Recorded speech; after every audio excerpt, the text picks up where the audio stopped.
Assalamu alaykum, hurmatli din qardoshlarım, исәнмесез дуслар. Мин Гөлнар Сәфәрова сезне сәламлим һәм шушы изге көтеп алган Рамазан аенда мохтаҗларга ярдәм кулын сузарга чакырам.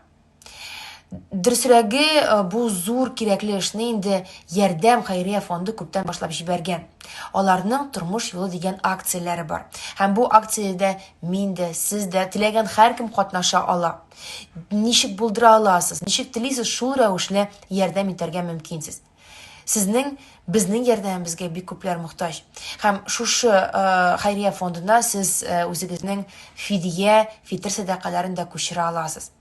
Аллаһы Тәгалә биргән садакаларыбызны кабул итсен, тоткан уразаларыбызны кабул итсен һәм ниятебез бар тик яхшыда булсын. Саулык, сәламәтлек, бәхет гаиләләрегезгә.